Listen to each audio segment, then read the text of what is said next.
Ukraine has hit more than half of Russia's major oil refineries.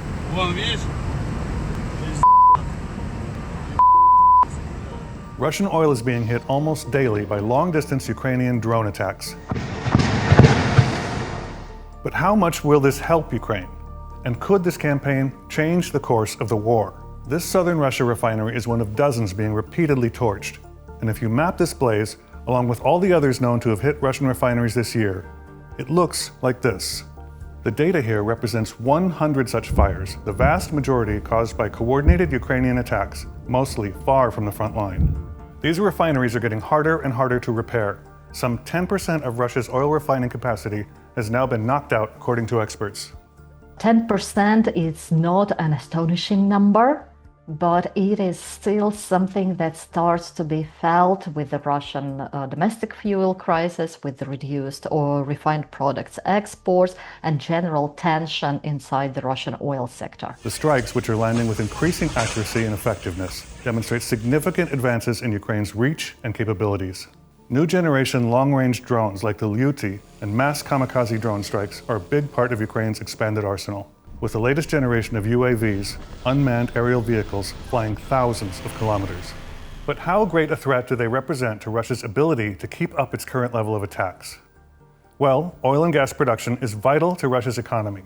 Exports currently bring in $100 billion annually, which sounds like a lot. But as this graph shows, that revenue has dropped sharply since the start of the war in 2022 and fell 20% just in the last year. For nearly 4 years now, that money has funded an extremely expensive, grinding war on Ukraine. So if Russia suddenly saw a big enough drop in its ability to process oil and gas, could that have a visible effect on the battlefield? Oil refineries in Russian-occupied Crimea have repeatedly been targeted. Take this massive fire, for example, at the Feodosia plant, which is a crucial supply source for the military in that region.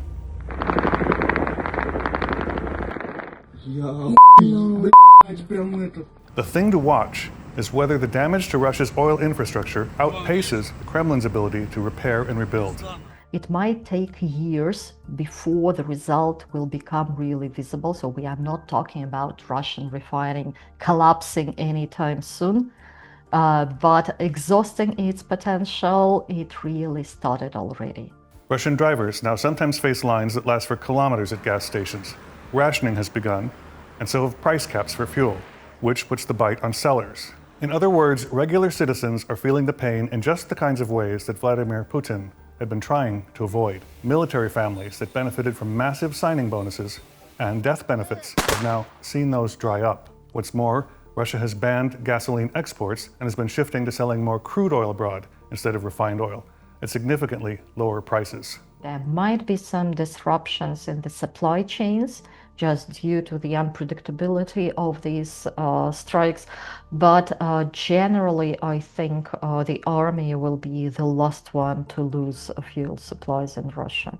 So how much disruption to the Russian fuel and revenue equation would it take to actually make a visible difference? Well, Russia has reversed course on a war before, after fossil fuel profits dropped.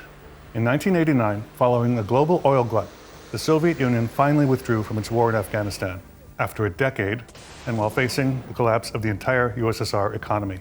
No one is currently predicting this level of crisis for Russia, and the Kremlin still has vast resources at its command.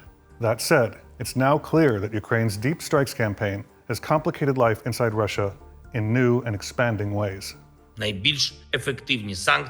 most effective sanctions, the ones that work the fastest, are the fires at Russia's oil refineries, its terminals, oil depots. We have significantly restricted Russia's oil industry, and this significantly restricts the war.